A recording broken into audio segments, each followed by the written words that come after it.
KBR news కి స్వాగతం. ఇప్పుడు గౌరవనీయులు మన ఆంధ్రప్రదేశ్ ముఖ్యమంత్రి వర్యులు, కేడర్ లీడర్, బడుగుల ఫీడర్, బలహీనల గాడ్ ఫాదర్ శ్రీ నారా చంద్రబాబు నాయుడు గారు వారు చక్కని ప్రసంగాన్ని మనకి అందిస్తారు. వారి కర్తృత్వం, మిత్రత్వం, నేతృత్వం, ధాతృత్వం, భాతృత్వం, సౌభ్రాతృత్వంతో ఆంధ్రప్రదేశ్ అభివృద్ధి చెందాలి అనే ఆశ, ఆకాంక్ష, ఆశయం, ఆదర్శం, అభిలాష తోటి వారిని ప్రార్థిస్తున్నాను. మీ ఇద్దరు కృష్ణార్జునులాగా మంత్రాలు చేసుకుంటూ చక్కగా రాష్ట్రాన్ని ప్రగతి పథంలో నడిపించాలనేదే మా కోరిక. Thank you sir. Thank you. Telugu lecturer మీరు? టీచరా లేకపోతే ఏంటి మీరు? టీచరా? ఏది తెలుగు టీచర్వే? సబ్జెక్ట్ ఓకేమ్మా. ఓకే ఓకే ఓకే నువ్వు అవి కూడా చాలా గట్టిగా చెప్పేస్తున్నావు. ఓకేమ్మా. మిత్రులు, గౌరవనీయులు, రాష్ట్ర ఉప ముఖ్యమంత్రి శ్రీ కొణిదెల పవన్ కళ్యాణ్ గారు, కేంద్ర మంత్రి గౌరవనీయులు శ్రీ పెంబసాని చంద్రశేఖరరావు గారు, గౌరవ శాసనసభ్యులు గౌరవనీయులు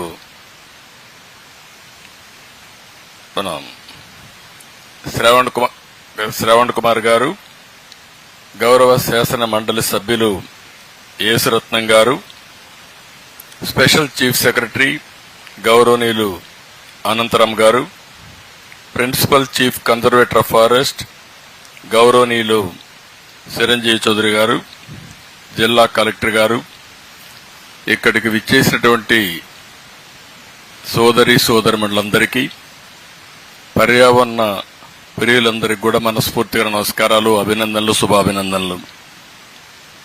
ఈరోజు మా కార్యక్రమం అయితే నరసరావుపేటలో ఉంది. ఓసారి వాతావరణం అనుకూలించకపోతే మనం ఏమీ చేయలేం. మేమిద్దరం కలిసి అక్కడికి వెళ్ళాలి. అక్కడ జేఎన్టీయూలో ఈ చెట్లు నాటే కార్యక్రమం పిల్లలతో కలిసి చేయాలనుకున్నాం. అక్కడ మిస్ అయ్యాం. ఇక్కడ పిల్లలతో కలిసి ఈ కార్యక్రమం చేసే పరిస్థితికి వచ్చాం. చాలా సంతోషం. ఒక మహత్తరమైన కార్యక్రమం, ఒక శుభ కార్యక్రమం. ఎన్నో పనులు చేస్తాం కానీ కనీసం చెట్లు పెట్టడం, కనీసం చెట్లు పెట్టకపోయినా చెట్లు పెట్టేది చూడడం, ఇది మంచి కార్యక్రమం. అవునా కాదా? మీరే చెప్పండి పిల్లలు, అవునా? ఇప్పుడు ఒక్క నిమిషంలో మాకు ఒక ఆలోచన వస్తే నేను ప్రమాణం చేయించచ్చు, లేకపోతే మా మిత్రులు డిప్యూటీ సీఎం పవన్ కళ్యాణ్ గారు చేయించచ్చు. కానీ మేము అనుకున్నది భవిష్యత్తు మీది. మీరు చేస్తే మేము ప్రమాణం చేయాలి, మీ దగ్గరనే చేయించాలని మీ నాయకత్వంలో మేము చేశాం. అది ఈ ప్రభుత్వం యొక్క పట్టుదల అని చెప్పి కూడా నేను మీకు తెలియజేస్తున్నా. ఏ పని చేసినా మీ భవిష్యత్తు దృష్టిలో పెట్టుకుంటాం. ఈ పిల్లల భవిష్యత్తు ధ్యేయంగా మేము పనిచేస్తాం. ఈరోజు మీరు ఒక్కసారి చూస్తే పవన్ కళ్యాణ్ గారు పర్యావరణం అంటే ఆయనకి చాలా మక్కువ, చాలా ఇష్టం. అందుకే ఆయన ఇంతవరకు చెట్లు నాటే కార్యక్రమం వ్యక్తిగతంగా చేశాడు, కొంతమందికి స్ఫూర్తినిచ్చాడు. ఈరోజు బాధ్యత కూడా తీసుకుంటున్నాడు. రాష్ట్రం మొత్తం చెట్లు పెట్టి భవిష్యత్తులో 50% గ్రీన్ కవర్ వచ్చే బాధ్యత తీసుకోవడం అనేది ఒక మంచి కార్యక్రమం. గట్టిగా అందరూ కూడా చప్పట్లు కొట్టి అభినందించండి. ఇది జయప్రదం కావాలని కూడా భగవంతుని ప్రార్థించండి. ప్రతి ఒక్కరి బాధ్యత. అందరూ ఆక్సిజన్ తీసుకుంటాం, ఆక్సిజన్ వచ్చే చెట్టు మాత్రం పెట్టాలని ఆలోచించాం. ఇది కూడా మీ బాధ్యత. కనీసం సంవత్సరం ఒక్కొక్కరు ఒక్కొక్క చెట్టు పెడితే, లేకపోతే 2 చెట్లు పెడితే 10 కోట్ల చెట్లు అవుతాయి. ఈరోజు డిప్యూటీ సీఎం గారు చెప్పినట్టు దగ్గర 1 కోటి చెట్లు ఈ సంవత్సరం పెడుతున్నాం. 1 కోటి చెట్లు పెడితే 0.33% గ్రీన్ కవర్ పెరుగుతుంది. అంటే మనం పెట్టే చెట్లు కొన్ని ఉంటాయి, కొన్ని సహజంగానే పెరుగుతూ వస్తాయి. ప్రజలు కూడా పెడతా ఉంటారు. అయితే ఇది ఒక ఉద్యమంగా తీసుకపోతే తప్పకుండా అనుకున్న లక్ష్యాన్ని మనం చేరే అవకాశం వస్తుంది. ఈరోజు ఇప్పుడే కాదు, ఈ యొక్క వన మహోత్సవం ప్రారంభమైంది 1950లో. ఆ రోజు కేంద్ర మంత్రిగా ఉండే వ్యక్తి దీనికి శ్రీకారం చుట్టారు. అక్కడి నుంచి మనం అందరం కూడా ఈ కార్యక్రమం చేస్తున్నాం. నేను దగ్గర 30-40 ఏళ్ల నుంచి ఒక ముఖ్యమంత్రిగా, ఒక రాజకీయ నాయకుడిగా ఈ కార్యక్రమానికి ఎక్కువ ప్రాధాన్యత ఇచ్చాను. నా మనసుకు దగ్గరుండే కార్యక్రమం ఈ వన మహోత్సవం అని చెప్పి కూడా నేను మీకు తెలియజేస్తున్నా. అనేక విధాలుగా నేను ప్రయత్నం చేశాను. ఒకప్పుడు పిల్లలందరూ స్కూల్కి వస్తే గార్డెనింగ్ ఉండేది. ఇప్పుడు గార్డెనింగ్ కూడా లేదు. అసలు గార్డెన్సే లేవు మీ స్కూల్స్ లో. ఒకప్పుడు మేమందరం చిన్నప్పుడు స్కూలుకు పోతే ఒక గంట, రోజుకు ఒక అర్ధ గంట అయినా సరే దగ్గరుండే బావుల దగ్గరికి వెళ్లి అక్కడి నుంచి బకెట్లో నీళ్లు తీసుకొచ్చి చెట్లకు పోసేవాళ్ళం. నేను అడుగుతున్నా, ఇక్కడుండే పిల్లలు ఎంతమంది నీళ్లు పోస్తున్నారు అడుగుతున్నా. పోస్తున్నారా? ఇంట్లో గాని లేకపోతే స్కూల్లో గాని చేలు పైకెత్తండి. శభాష్, మీలో ఈ చైతన్యం చాలా సంతోషం ఇస్తోంది. నాకు ఇప్పుడు నమ్మకం ఉంది, మా మిత్రుడు పవన్ కళ్యాణ్ గారు అనుకున్నట్టు 50% పచ్చదనం తొందరలోనే వస్తుంది. అదే నిజమైన స్వర్ణాంధ్రప్రదేశ్. ఒకప్పుడు క్లీన్ అండ్ గ్రీన్ కార్యక్రమంతో ప్రారంభించాం. అదొక విప్లవం. ఒకప్పుడు ఇంకుడు గుంతలు దవ్వితే చాలా మంది ఎగతాళి చేశారు. ఈయనేంటి ఇంకుడు గుంతలు దవ్వమంటున్నాడని. ఏదైతే కంటూర్ ట్రెంచెస్ గాని ఇంకుడు గుంతలు గాని మనం తవ్వగలిగితే, నేను ఎప్పుడూ ఒకే మాట మాట్లాడేవాడిని, పడే వర్షపు నీరుని భూగర్భ జలాలుగా మార్చాలి. ఒక పక్క జలాశయాలుంటాయి, చెరువులుంటాయి. కానీ భూమి కూడా మనం చూస్తే భూమినే జలాశయంగా చేయగలిగితే భూమిలో ఇంక మీకు ఎప్పటికి ఇబ్బందులే రావు. అలాంటి కార్యక్రమానికి శ్రీకారం చుట్టడానికే ఇంకుడు గుంతలు చేశాం. ఒకప్పుడైతే ఇలాంటి అడవి ఉంటే చుట్టుపక్కల కంటూర్ ట్రెంచెస్ కొట్టేశాం. అంటే 2 మీటర్లు లోపలికి 1.5 మీటర్ వెడల్పుకు కొడితే ఆ కొండలో పడే నీళ్లన్నీ ఆ ట్రెంచ్లోకి మధ్యలో చెక్ డ్యాములు కడితే ఎక్కడికక్కడ కొండలో ఉండే నీళ్లన్నీ కొండలోనే ఇంకిపోతే చుట్టుపక్కల భూగర్భ జలాలు పెరుగుతాయి. అలాంటి మంచి కార్యక్రమాలు కూడా ఆ రోజు చేశాం. ఈరోజు ఫారెస్ట్ డిపార్ట్మెంట్ ఇక్కడే ఉన్నారు. ఆ గుంతల్లో మట్టి కూడా తీలా. మళ్లీ వచ్చాడు పవన్ కళ్యాణ్ గారు, ఇప్పుడు తీయిస్తారు. నాకు ఏమాత్రం అనుమానం లేదు, డబ్బులకు కొరత లేదు. ఆయన దగ్గర 2 పోర్ట్ఫోలియోస్ ఉన్నాయి. ఒకటి ఫారెస్ట్ డిపార్ట్మెంట్ ఉంది, ఇంకో పక్క నరేగా ఉంది. ఈ రెంట్లో డబ్బులు కూడా ఉన్నాయి. కాబట్టి బ్రహ్మాండంగా చేసే అవకాశం ఉంటుంది. దానికి కూడా శ్రీకారం చుడతారని చెప్పి కూడా నేను మీకు తెలియజేస్తున్నా. ఈరోజు ఇక్కడ చూస్తే నాకు చాలా ఆనందం కలిగింది. మంగళగిరి ఎకో పార్క్ పక్కన all India institute of medical science సుందరమైన బిల్డింగ్ వచ్చింది. పక్కనే బెటాలియన్. ఈరోజు అమరావతి రాజధాని. అమరావతి రాజధానిలో నడిబొడ్డున ఇలాంటి ఎకో పార్క్ ఉందంటే చాలా సంతోషం వస్తుంది. నేను ఇంట్లో నుంచి ఇక్కడికి వస్తే మరో ప్రపంచానికి వచ్చినట్టుంది. ఇక్కడే ఉండిపోవాలనిపిస్తా ఉంది, ఒక ఇల్లు కట్టుకొని. అంత మంచి ప్రదేశానికి వచ్చాం. సుందరంగా ఎటు చూసినా కళ్లకు ప్లీజింగ్ గా కనపడుస్తుంది. మనసు ఆహ్లాదకరంగా తయారవుతుంది. ఈ రోజైతే రోజుకి 300 మంది ఇక్కడికి వచ్చి ఏదైతే వాకింగ్ చేస్తున్నారు అది 300,000 కావాలి. ఈ ప్రాంతం అన్ని విధాల అభివృద్ధి అయ్యే పరిస్థితి రావాల్సిన అవసరం ఉంది. ఈరోజు మీరు హైదరాబాద్ చూసుంటారు, అన్ని గుట్టలు, అడవులు, రాళ్లు. అలాంటి హైదరాబాద్ లో చెట్లు పెట్టాం. ఒక్కొక్క రోజు 1,00,000, 2 లక్షలు, 5 లక్షలు పెట్టాం. దానివల్ల మొత్తం హైదరాబాద్ అయితే ప్రపంచంలోనే ఒక గ్రీన్ సిటీగా తయారయ్యే పరిస్థితి వచ్చింది. అందుకే నేను మిమ్మల్ని అందరినీ కూడా కోరేది ఒకటే, ఈరోజు ఇలాంటి కార్యక్రమాన్ని జయప్రదం చేయడం కోసం 14లో కూడా ఒక కార్యక్రమం స్టార్ట్ చేశాం. ఆ రోజు మిషన్ హరిత ఆంధ్రప్రదేశ్కి శ్రీకారం చుట్టాం. ఆ రోజే ఒక లక్ష్యాన్ని పెట్టుకున్నాం, 50% గ్రీన్ కవర్ రావాలని. ఈ గ్రీన్ కవర్ రావాలంటే 26 జిల్లాల్లో కూడా చెట్లు పెట్టే కార్యక్రమం చేయాలి. 26 జిల్లాల్లో చెట్లు పెట్టే కార్యక్రమం ఈ సంవత్సరం అయితే 1 కోటి చేస్తున్నాం, కానీ ఇంకా పెద్ద ఎత్తున డ్రోన్స్ ద్వారా సీడ్ ఏవైతే బాల్స్ ఉన్నాయో అవన్నీ కూడా వేసే పరిస్థితి రావాలి. కాస్ట్ ఎఫెక్టివ్ గా తక్కువ ఖర్చుతో ఎక్కువ చెట్లు నాటే కార్యక్రమానికి మనం శ్రీకారం చుట్టాల్సిన అవసరం ఉంది. ఇక్కడే ఒకసారి చూస్తే ఒక కార్యక్రమం ఇప్పుడే ముఖ్యమంత్రి గారు ఒక మాట అన్నారు. ఆ ముఖ్యమంత్రి గారు చెప్పింది జపాన్లో మియాబకి. ఈ కార్యక్రమం 1 ఎకరాలో ఒకసారి చెట్లు పెట్టేస్తే మళ్ళా పెట్టాల్సిన అవసరం లేదు, థిక్ ఫారెస్ట్ వస్తుంది. దీనికి ఇప్పుడే నేను అడిగితే చిరంజీవి గారు వండుకొని ఒక 5-6 లక్షలు అవుతుంది బిగినింగ్ లో ఖర్చు అన్నారు. నేను అన్నాను పర్వాలేదు, మా మిత్రుడు పవన్ కళ్యాణ్ గారు చేయగలుగుతారు. అందుకే ఈ రోజు ఏమనుకున్నామంటే 175 నియోజకవర్గాల్లో నగర వనాలు పెడుతున్నాం. అక్కడ జపనీస్ టెక్నాలజీ ఏదైతే ఉందో మియాబకి అనే కార్యక్రమం ద్వారా 1 హెక్టార్లు అంటే 2.5 ఎకరాల్లో చెట్లు పెట్టేది ఒక ఆదర్శంగా తయారు చేసి ఎవరెవరు ముందుకు రాగలుగుతారో వాళ్ళందరూ చేసేట్టుగా ఇది ఒక ఉద్యమంగా తయారు చేయాలని చెప్పి అనుకుంటున్నాం. ఇది కూడా అప్పుడు మీరందరూ అక్కడ చూస్తే మీకు ఒక ఐడియా వస్తుంది. దాని ప్రకారం ముందుకు పోతామని చెప్తే కూడా నేను మీకు తెలియజేస్తున్నా. అదే మరిగా ఈరోజు ఇప్పుడే వారు ఇంకొక అవకాశం కూడా చెప్పారు.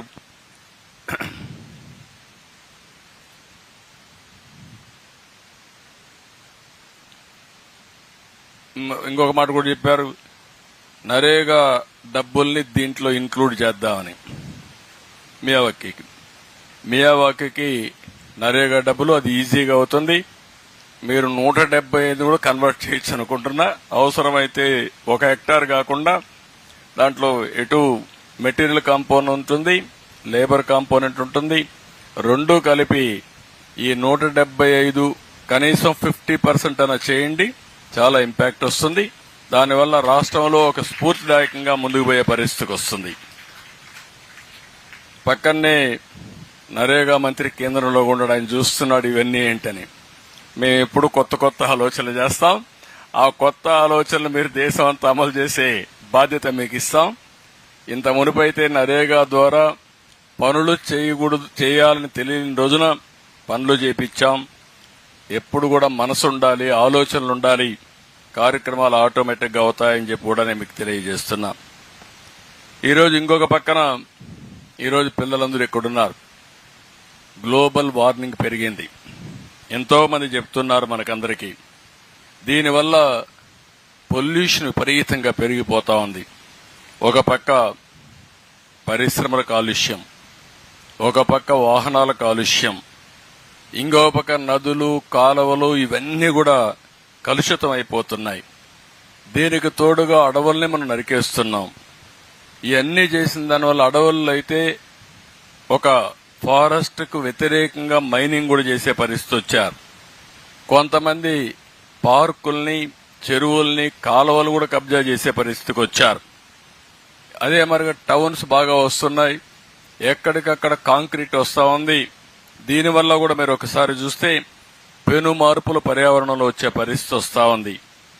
అయితే ఇవన్నీ మనం కాదనలేం. అదే సమయంలో మనం అందరం ఆలోచించుకోవాల్సింది, దీనివల్ల కరువులు వస్తున్నాయి, ఇంకొక పక్క విపరీతంగా తుఫాన్లు వస్తున్నాయి. ఇటీవల కాలంలో క్లౌడ్ బరస్ట్ అవుతుంది. అంటే ఒకే దిక్కడ క్లౌడ్స్ రావడం, మేఘాలు రావడం, పడే వర్షం ఒకటే దిక్కడ గురిసిపోతా ఉంది. మొన్న అదే కేరళలో జరిగింది. కేరళలో క్లౌడ్ బరస్ట్ అయ్యి మొత్తం ఆ ప్రాంతం అంతా వరదలు వచ్చేసి చాలా మంది చనిపోయే పరిస్థితికి వచ్చారు. ఇవన్నీ పోవాలంటే పిల్లలు మీరు గుర్తుపెట్టుకోవాల్సింది ఒకే మార్గం, చెట్లు పెట్టడం. అవునా కాదా మీరే ఆలోచించుకుని మీ భవిష్యత్తు కోసం మీరు ముందుకు రావాల్సిన అవసరం ఉంది. ఈరోజు అమరావతి ఉంది, ఒక సుందరమైన రాజధానిగా తయారు చేస్తాం. ఇది బ్లూ అండ్ గ్రీన్ కాన్సెప్ట్ తో ముందుకు పోతున్నాం. 51% చెట్లుంటాయి. పార్కులు ఉంటాయి, బ్రహ్మాండంగా అభివృద్ధి చేసి ముందుకు తీసుకెళ్తాం. మనం అందరం ఇవన్నీ చేస్తామంటే 5 సంవత్సరాల గవర్నమెంట్ ఏం చేసిందంటే అడవుల్లో మనం ఎర్ర చందనం వేస్తే వీళ్ళు స్మగ్లర్ని పెంచారు. ఎక్కడికక్కడ ఎర్ర చందనం స్మగిల్ చేసే వ్యక్తుల్ని ప్రోత్సహించి సీట్లు కూడా ఇచ్చే పరిస్థితికి వచ్చారు. ఒక్క సహజ వనరుల దోపిడీ మీరు చూస్తే 19,000 కోట్ల రూపాయలు దోపిడీ చేసే పరిస్థితికి వచ్చారు. కడాన మీరు చూసినప్పుడు ఇసుక అయితే పెద్ద ఎత్తున దొంగ రవాణా చేశారు. నేచర్ మనకు అన్ని ఇచ్చింది, నీళ్లు ఇస్తా ఉంది, మనకు కావలసిన గాలి ఇస్తుంది, బాగా మెయింటైన్ చేస్తే వర్షాలు సక్రమంగా ఇస్తుంది. అదే మరి సహజ వనరులన్నీ కూడా భూగర్భ ఖనిజ సంపద ఇస్తుంది. కానీ ఇవన్నీ కూడా ఇష్టానుసారంగా చేసి కడాన కొండలు దువేసే పరిస్థితికి వచ్చారు. మీరు చూశారు ఋషికొండ, అక్కడ ఋషులు ఒకప్పుడు ధ్యానం చేసేవాళ్లు. అలాంటి ఋషికొండ కొట్టేసి 500 కోట్ల రూపాయలు ఖర్చు పెట్టి ప్యాలెస్ కట్టుకున్నారు. మీరందరూ ఒప్పుకుంటారా నేను అడుగుతున్నా? ఇక్కడ ఎవరైనా వచ్చి ప్యాలెస్ కడితే మీరు ఒప్పుకుంటారా? రేపు పవన్ కళ్యాణ్ గారు నాకు అధికారం ఉందని ఒక ప్యాలెస్ కడితే మనం ఒప్పుకుంటాం నేను అడుగుతున్నా. కానీ కట్టారు. ఆయన పవన్ కళ్యాణ్ గారు కట్టరు, వేరే వాళ్ళని కట్టలేరు, కడితే తాట తీస్తారు. అది ఆయన మెంటాలిటీ, ఆనాటి పాలకుల యొక్క ఆలోచన విధానం ఇది. ఒకప్పుడు ముఖ్యమంత్రి గాని డిప్యూటీ సీఎం వచ్చింటే ఇక్కడ చెట్లే ఉండేటివి కాదు, మొత్తం నరికేసేవాళ్లు. ఇప్పుడు మేము చెట్లు పెంచుతాం గాని, చెట్లు పెడతాం గాని చెట్లు కొట్టం. అది మా సిద్ధాంతం అని చెప్పి కూడా మరొక్కసారి రాష్ట్రంలో ఉండే ప్రజలందరికీ హామీ ఇస్తున్నాం. కడాన మీరు ఒకసారి చూస్తే కర్నూలు జిల్లాలో బ్రహ్మంగారిని గురించి విన్నారా మీరు? కాలజ్ఞానం చేశారు, లేకుంటే అప్పుడు కాలజ్ఞానం కూడా రాసేవాడు, విన్నారా? ఆయన కాలజ్ఞానం రాసిన రవ్వల కొండ ఒకటి ఉంది, అక్కడ ఆడనే కూర్చొని ఇవన్నీ రాశాడు. ఆ రవ్వల కొండ కూడా కొట్టేశారు వీళ్ళు వచ్చి. ఏం చెప్పాలో నాకైతే అర్థం కావడం లేదు. అలాంటి దుర్మార్గమైన కార్యక్రమాలు చేశారు. అందుకనే ఒక్క విషయం మీరు చూస్తే శ్రీకాకుళం నుంచి కుప్పం వరకు విధ్వంసం చేశారు. నేను అడుగుతున్న పిల్లలు మీరు ఒక్కటి గుర్తుపెట్టుకోవాలా, కొలంబియా దేశం ఉంది తెలుసా? ఎంతమంది తెలుసు కొలంబియా దేశం? చేలు పైకెత్తండి పిల్లలకి. కొలంబియా దేశం చరిత్ర చదవలేదు మీరుగా? అదే మరిగా పాబ్లో ఎస్కోబార్ అని ఒక నాయకుడు ఉండేవాడు, చదివారా? ఫ్లెక్సీలో దీంట్లో వచ్చాయి, సీరియల్లో వచ్చాయి. ఆడొక నాయకుడు ఉండేవాడు. ఆ నాయకుడు ఏం చేసేవాడంటే ఈ డ్రగ్స్ వ్యాపారం చేసి 100,000 కోట్ల రూపాయలు సంపాదించి అమెరికాకు పంపించి ఆ డబ్బులు పెట్టి అక్కడ రౌడీజం చేసి ప్రజల్ని భయభ్రాంతుల్ని చేసి అడ్డం వచ్చే వాళ్ళందరినీ చంపేస్తూ కడాన మీరు చూస్తే 12 మంది 14 మంది సుప్రీంకోర్టు జడ్జిలు కూడా చంపేశారు బాంబులేసి. ఎప్పుడో జరగల, నేను రాజకీయంలోకి వచ్చినాకనే జరిగింది. 85-90, నేను 78 రాజకీయానికి వచ్చాను.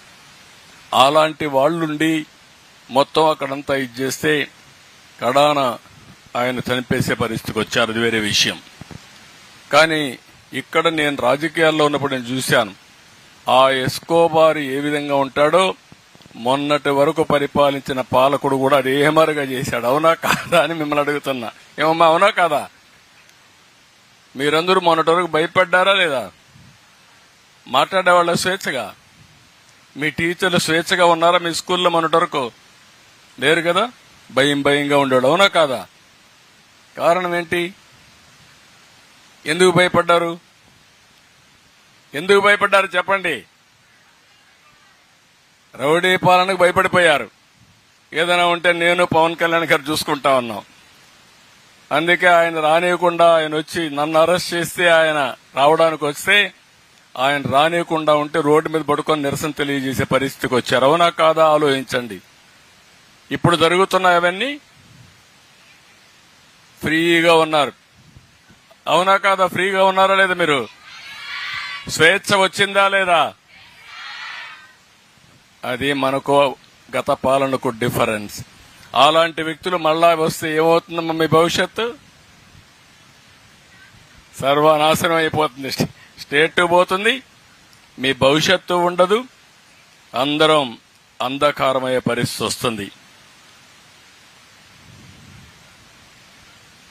మన స్వార్థం మొట్టమొదటిసారిగా వారు చెప్పింది నేను చూశాను. ఎక్కడికి పోయినా నేను మాట్లాడుతూ ఉంటే ఎవ్వరూ నవ్వేవాళ్ళు కాదు, ఎవ్వరూ రెస్పాండ్ అయ్యేవాళ్ళు కాదు. మాకే ఆశ్చర్యం వేసేది, ఏం చెప్పాలో మాకు అర్థం కాకుండా. మేము చేయగలిగింది మొట్టమొదటిసారిగా 5 కోట్ల మందికి స్వాతంత్రం తేగలిగాం మేము, పవన్ కళ్యాణ్ గారి మళ్ళీ ఒకసారి ఈ రాష్ట్రంలో. అది మొదటి విజయం. ఇప్పుడు ఇక్కడి నుంచి ఏ విధంగా మిమ్మల్ని అందరూ నిన్న ఒకసారి చూశారు, వ్యవస్థలు ఎంత నిర్వీర్యం అయిపోయినాయంటే, ఎవరో ఒక అమ్మాయి బాంబే కాదంబరి చూశారు కదా నిన్న, ఈరోజు వింటున్నారా మీరు? వింటున్నారా? ఆ అమ్మాయి సినిమా యాక్ట్రెస్ కూడా. ఆ అమ్మాయిని పట్టుకొచ్చి దొంగ సంతకాలు, దొంగ పుస్తకం రాసి ఫోర్జరీ చేసినటువంటి డాక్యుమెంట్స్ తయారు చేసి దొంగతనంగా ఆవిడలో పెట్టి ఆవిడ్ని ఇక్కడ అరెస్ట్ చేసి ఇక్కడ కస్టడీలో పెట్టే పరిస్థితికి వచ్చారు. అంటే పోలీసులు ఎవరైతే ప్రజల ప్రాణాలు కాపాడవలసిన పోలీసులే ఇలాంటి పనులు చేస్తే ఇంకా రక్షణ ఎవరుకుంటుందని అడుగుతున్నా. ఇలాంటి చాలా సంఘటనలు జరిగాయి. అందుకే మీరందరూ గుర్తుపెట్టుకోవాల్సిన అవసరం ఉంది. భవిష్యత్తులో ఒకటే మీ అందరికి హామీ ఇస్తున్నా, మీరందరూ మేము మీ భవిష్యత్తు కోసం పనిచేస్తున్నాం, రాష్ట్ర భవిష్యత్తు కోసం పనిచేస్తున్నాం. ఈ యొక్క చెట్లు పెట్టే కార్యక్రమం ఒక ఉద్యమంగా మనం ముందుకు తీసుకుపోవాల్సిన అవసరం ఉంది. దీనికోసమే ఈరోజు మేము చెప్పినట్టు ఎక్కడ చూసినా 50% పచ్చదనం ఉండేట్టుగా చూస్తాం. నదుల అనుసంధానం చేసి ఎక్కడికక్కడ కరువు అనే మాట లేకుండా పూర్తిగా ప్రతి ఎకరాకు నీళ్లిచ్చే బాధ్యత, పోలవరాన్ని పూర్తి చేసే బాధ్యత తీసుకుంటాం. ఈ సంవత్సరం మీరు చూస్తే మంచి వర్షాలు పడ్డాయి. ఎక్కడ చూసినా రిజర్వాయర్స్ అన్ని కళకళలాడుతున్నాయి. ఇది శుభ సూచకం. మీ భవిష్యత్తుకు మార్పుకి మొదలు మెట్టు అని చెప్పి కూడా నేను మీ అందరికీ తెలియజేస్తున్నా. అక్కడి నుంచి ప్రారంభిస్తున్నాం. ఇంకొక పక్కన ఒకప్పుడు కరెంట్ అనేది ఎక్కడో ఉత్పత్తి చేసి వస్తే ఇప్పుడు మీ స్కూల్లోనే కరెంట్ ఉత్పత్తి చేసుకోవచ్చు, మీ ఇంట్లో కరెంటు తయారు చేసుకోవచ్చు, మీ పొలంలో కరెంటు తయారు చేసుకోవచ్చు. సోలార్ ప్యానెల్స్ పెట్టుకుంటే మీరు అక్కడనే తయారు చేసుకుంటారు. కడాన మీరు కరెంటు తయారు చేసుకోవడమే కాదు, స్కూలుకు పోవాలంటే స్కూల్ బస్సు కూడా అవసరం లే. మీరు స్కూటర్ కొనుక్కుంటే, సైకిల్ కొనుక్కుంటే ఇంట్లో ఛార్జ్ చేసుకుని సైకిల్ కూడా దొక్కే పని లేకుండా మీరు స్కూలుకు పోయి మళ్ళా వచ్చే పరిస్థితి వస్తుంది. మార్పులు ఎంత వస్తున్నాయో మీరు పిల్లలు మీరు గుర్తుపెట్టుకోవాలి. ఒక విధంగా మీరు అదృష్టవంతులు మాకంటే. మేము చిన్నప్పుడు స్కూలుకు పోవాలంటే నడిచిపోయేవాళ్ళం 6 కిలోమీటర్లు. ఈరోజు మీరు ఏది కావాలన్నది వచ్చే పరిస్థితి వస్తుంది. ఇంకా భవిష్యత్తులో ఇంకా అనేకమైన మార్పులు వస్తాయి. మేము అందుకే ఆలోచిస్తున్నాం. సోలార్, విండ్, అదే మరి పంప్డ్ ఎనర్జీ ఇవన్నీ పెట్టి ఏ మాత్రం కూడా పొల్యూషన్ లేని కరెంట్ ని, గ్రీన్ కరెంట్ ని తయారు చేసే పరిస్థితి వస్తుంది. తద్వారా గ్రీన్ హైడ్రోజన్ కూడా వస్తుంది. దీనివల్ల మీకు ఉద్యోగాలు వస్తాయి, రాష్ట్రానికి సంపద వస్తుంది. ఇంకొక పక్క ఖనిజ సంపద ఎవరిని దొయినయం, ఇసుక ఫ్రీగా ఇస్తాం. ఇంకొక పక్కన మీరు చూస్తే ఏవైతే పరిశ్రమలన్నీ ఈ యొక్క ఖనిజ సంపదతో మనం తయారు చేసుకునే పరిస్థితి వస్తుంది. కడాన నేను ఒకటే మిమ్మల్ని అడుగుతున్నాం. సమాజం అంటే జీవ వైవిధ్యం ఉండాలి. దేశం అంటే అడవులు, జంతువులు, పక్షులు, జలవనరులు అన్ని కలిస్తేనే ఈ యొక్క సమతుల్యం ఉంటుంది. గాలి లేకపోతే మానవ మనుగడే లేదు. చెట్టు లేకపోతే జీవరాశుల చరిత్రే ఉండదు. ఈ విషయం మీరు గుర్తుపెట్టుకోవాలి. ఈ రెండు కాపాడుకోకపోతే మనం మనుషులమే కాదు. మన భవిష్యత్తు కోసం మనం ఆలోచించాల్సింది పర్యావరణ సమతుల్యం కోసం పాటుపడాలి. అప్పుడే భవిష్యత్తు ఉంటుందని చెప్పి కూడా నేను మీకు తెలియజేస్తున్నా. ఈరోజు జీవ వైవిధ్యానికి మన రాష్ట్రం ఒక చిరునామాగా తయారు కావాలి. 13 వన్యప్రాణ సంరక్షణ కేంద్రాలు, 3 నేషనల్ పార్కులు, 2 జూలాజికల్ పార్కులు, 1 టైగర్ పార్కు శాంక్చురీ, ఇంకొక పక్క ఒక ఎలిఫెంట్ శాంక్చురీ, ఇవన్నీ వచ్చే అవకాశాలున్నాయి. ఇంకొక పక్క మీరు నాగార్జున సాగర్, శ్రీశైలం దగ్గర 5,300 ఎకరాల్లో దేశంలోనే అతిపెద్ద టైగర్ శాంక్చురీ వస్తుంది. 80 పులులు ఉన్నాయి. కాబట్టి మీరు ఎప్పుడన్నా పులులు చూడాలంటే నేరుగా నాగార్జున సాగర్ పోతే పవన్ కళ్యాణ్ గారిని ఒకసారి తలుచుకుంటే పులుల దర్శనం చేసుకుని మీరు రావచ్చు. అలాంటి సఫారీ తయారు చేస్తున్నాం. ఇది కాకుండా ఇంకొక పక్కన మీరు చూస్తే ఎవరైనా సరే ఈ యొక్క అడవులను గాని విధ్వంసం చేస్తే వదిలిపెట్టాం. ఎవరైతే రెడ్ శాండిల్ స్మగ్లర్స్ ఉన్నారో వాళ్ళని హెచ్చరిస్తున్నా. ఇన్ని రోజులు మీరు ఆటాడారు, భవిష్యత్తులో మీ ఆటలు సాగనీయం. అవసరమైతే డ్రోన్స్ పర్యవేక్షణ పెడతాం. నీకంటే ముందు డ్రోన్ మీ అడవుల్లో ఉంటుంది. ఎవడైనా అడవిలో అడుగు పెడితే అదే చివరి రోజు చేసే బాధ్యత మాదని మరొక్కసారి మీ అందరికీ తెలియజేస్తున్నా, వాళ్ళని హెచ్చరిస్తున్నా. పర్యావరణాన్ని కాపాడడానికి ఆధునీకరణ తోడు చేస్తాం, డ్రోన్స్ ను ఉపయోగిస్తాం. ఎవరైనా సరే తప్పు చేస్తే వాళ్ళని కంట్రోల్ చేసి ముందుకు పోతాం. నేను ఒకటే మిమ్మల్ని అందరినీ కోరుతున్నా, స్వచ్ఛమైన గాలి కావాలనా లేదని అడుగుతున్నా. స్వచ్ఛమైన గాలి కావాలనా లేదా? అదే మరి పరిశుభ్రమైన నీరు కావాలనా లేదా? ఇది మన ఆస్తి, ఇది ప్రజల ఆస్తి. ఆ ప్రజల ఆస్తిని కాపాడుకునే బాధ్యత మనందరిపైన ఉంది. అవునా కాదా అని మిమ్మల్ని అడుగుతున్నా. అదే మాదిరిగా మీరు దీన్ని కాపాడి మీరు అనుభవించి మీ తర్వాత తరాలకు కూడా ఇవ్వాలి. మేము మీ తరాలకు ఇవ్వాలి, మీరు భావితరాలకు ఇవ్వాలి. ఇస్తామని గట్టిగా చప్పట్లు కూడా చెప్పండి. అది జరగాల్సిన అవసరం ఉంది. అదే సమయంలో పవన్ కళ్యాణ్ గారి నాయకత్వంలో 32 కమ్యూనిటీ ఆధారిత ఎకో టూరిజం కేంద్రాలు తయారు చేస్తున్నాం. 175 నియోజకవర్గాల్లో 175 నగర వనాలు పెంచుతాం. అక్కడే ఇప్పుడు జపనీస్ టెక్నాలజీ అది కూడా ఉపయోగించి, నరేగా డబ్బులు ఉపయోగించి ఆదర్శంగా చేయబోతున్నాం. ఇంకొక పక్క మా ఆలోచన ఒకటి, 2047కి ఆంధ్రప్రదేశ్ నెంబర్ 1 స్టేట్ గా ఉండాలి. మీరందరూ పిల్లలు, మీరందరూ గుర్తుపెట్టుకోవాలి, మీ భవిష్యత్తు ఉజ్వల భవిష్యత్తుగా ఉంటుంది. మీరు అమెరికాకు పోవాల్సిన పనిలే, మంగళగిరిలో కూర్చొని ఒక కంపెనీ ప్రారంభించి ప్రపంచంలో ఉండే అన్ని దేశాలకు సేవలు అందించే అవకాశం మీకుంది. ఆ మేధో శక్తి మీకుంది. ఇప్పుడు మీ ఎంపీ ఉన్నాడు చంద్రశేఖర్ గారు. ఆయన కూడా ఇక్కడనే గుంటూరులో పుట్టాడు. అమెరికాకు వెళ్లాడు డాక్టర్గా. అక్కడ ఒక కంపెనీ పెట్టాడు, డబ్బులు సంపాదించాడు. మళ్ళా ఇక్కడికి వచ్చి ఎంపీ అయ్యాడు. ఇప్పుడు కేంద్ర మంత్రి అయ్యాడు. లాటరీ వచ్చింది ఆయనకు. మీకు కూడా ఇలాంటి అన్ని కూడా ఒక స్టెప్ ముందు మీరు వేయగలిగితే 4 అడుగులు కలిసి వస్తుంది. పెంబసాని చంద్రశేఖర్ ఒక మామూలు కుటుంబంలో పుట్టి, పవన్ కళ్యాణ్ గారు ఒక మామూలు కుటుంబంలో పుట్టి, నేను ఒక మామూలు కుటుంబంలో పుట్టి, మేము ఒక ముఖ్యమంత్రిగా కేంద్ర మంత్రిగా అయ్యారంటే మీరు కాలేరా? ఏం పిల్లలు కాలేరా మీరు? దానికి ఏం కావాలి? సంకల్పం కావాలి. అవునా కాదా? సంకల్పం చేయండి, మీరు అనుకున్న లక్ష్యం కోసం పనిచేయండి. ఇది సాధ్యమని చెప్పి తెలియజేసుకుంటూ, మౌలిక వసతులతో పల్లెల్లో వెలుగులు నింపుతాం, పథకాలతో జీవన ప్రమాణాలు పెంచుతాం.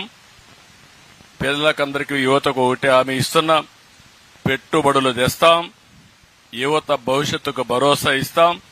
మీరు పెద్దయ్యే లోపల మీరు ఎత్తుక్కునే పని లేకుండా ఉద్యోగం ఎత్తుక్కుంటూ మీ దగ్గరకు వచ్చే విధంగా చేసే బాధ్యత మాదని మీ అందరికీ హామీ ఇస్తున్నా. అయితే దానికి అనుకూలంగా మీరు చదువుకోవాల్సిన అవసరం ఉంది. ఇదే కాకుండా మా ఆలోచన ఒకటే, జీరో పావర్టీ. సంపద చాలా అవసరం. సంపద కొంతమంది వ్యక్తులకే ఉండడం కాదు, అందరికీ రావాలి. మొట్టమొదటి స్టెప్ కింద పేదరికం లేని సమాజం, జీరో పావర్టీ, అక్కడి నుంచి ఆర్థిక అసమానతలు తగ్గించే వ్యవస్థకు శ్రీకారం చుడతాం. ఆర్థిక అసమానతలు తగ్గాలంటే ప్రతి ఒక్కరికి నాలెడ్జ్ రావాల్సిన అవసరం ఉంది. ఇది నాలెడ్జ్ ఎకానమీతోనే సాధ్యం. దీంతో ముందుకు పోతాం. దీనికి కావాల్సిన సుపరిపాలన, ఆ సుపరిపాలన ఇవ్వడానికి అన్ని విధాలా పనిచేస్తామని చెప్పి తెలియజేసుకుంటూ మరొక్కసారి మిమ్మల్ని అందరినీ కోరుతున్నా, మా ఆలోచన హరిత ఆంధ్రప్రదేశ్, మా ఆశయం స్వర్ణ ఆంధ్రప్రదేశ్. దీనికి మీరందరూ కూడా ముందుకొచ్చి ప్రతి ఒక్కరూ చెట్లు పెట్టాలి. పెడతారా? మీ వల్ల రాష్ట్రంలో ఉండే అందరికీ వినపడాలి. గట్టిగా చెప్పండి, చెట్లు పెడతారా లేదా? పెట్టిన చెట్టుకు నీరు పోస్తారా లేదా? మొట్టమొదటి చెట్టు ఒకటి పెట్టండి. ఆ చెట్టుకు మీ తల్లి పేరు చెప్ప, అమ్మ పేరు పెట్టండి. అమ్మ పేరు ఎందుకంటే కన్న తల్లి మనకు జన్మనిచ్చింది. ఆ తల్లి రుణం తీర్చుకోవడానికి ఒక చెట్టు పెడతామని గట్టిగా మీరందరూ చెప్పాలి. పెడతారా? మళ్ళీ నేను వచ్చి చూడొచ్చునా? నేను పవన్ కళ్యాణ్ గారు ఎక్కడొచ్చినా అడుగుతాం, ఎక్కడ చెట్టు పెట్టారో చూపించమని. ఆ చెట్టు పేరేంటి అని అడుగుతాం. అప్పుడు ఏ పేరు చెప్పాలి మీరు? మీ అమ్మ పేరు చెప్తారు కదా. ఇంత మునుపు పాలకుల మారిగా మీ తండ్రి తాత ఇచ్చిన పట్టాదారు పాస్ పుస్తకం పైన ఆయన ఫోటో వేసుకున్నాడు. ఇప్పుడు అట్లా ఇయ్యం. మీరు చెట్టు పెడితే ఆ చెట్టుకు మీ తల్లి పేరే చెప్తాం, మీ అమ్మ పేరే పెడదాం. పెడదామా? నమ్మకమే కదా? నన్ను నమ్మమంటారా? గ్యారంటీనా? Yes, agreed. మీరు ఈ మాట చెప్పారంటే నాకు కొండంత ధైర్యం. తప్పకుండా అనుకున్న లక్ష్యాన్ని సాధిస్తాం. ఈ రోజు మిమ్మల్ని చూసిన తర్వాత రాత్రి నాకు భోజనం కూడా అవసరం లేదు, కడుపు నిండిపోయింది. చాలా సంతోషం. I wish all the best. పిల్లలు, ఈ రాష్ట్ర భవిష్యత్తు మీ చేతుల్లో ఉంది. దానికి ఏం కావాలనో చేయడం మా బాధ్యత. అందరం కలిసి ముందుకు పోదామని మరొక్కసారి తెలియజేసుకుంటూ అందరికీ నమస్కారాలు. జై హింద్, జై హింద్. సార్, నవ్యాంధ్ర ఉజ్వలంగా, జ్వాజ్వల్యమానంగా, ప్రజ్వలంగా, మహోజ్వలంగా, ధగద్దగాయమానంగా, జగజ్జగాయమానంగా వెలగాలి. హరితాంధ్రప్రదేశ్, స్వర్ణాంధ్రప్రదేశ్ కావాలని కోరుకుంటున్నాను సార్. నేను కూడా మీలాగే నడిచేది చదువుకున్నాను సార్. చిన్నప్పుడు మా ఊరు నుంచి 8 కిలోమీటర్లు నడిచేది చదువుకున్నాను. నా పేరు ఏవికే సుజాత సార్, నాదెండ్ల మండలం, గణపవరం. ఇక్కడ గుంటూరులోనే చూడండి అందరూ ఒకసారి. సుజాత గారు బాగా మాట్లాడారు కదా, బాగా మాట్లాడారా? గట్టిగా చప్పట్లు కొట్టి అభినందించండి. ఒకసారి బుక్ ఒకటి ఇవ్వండి.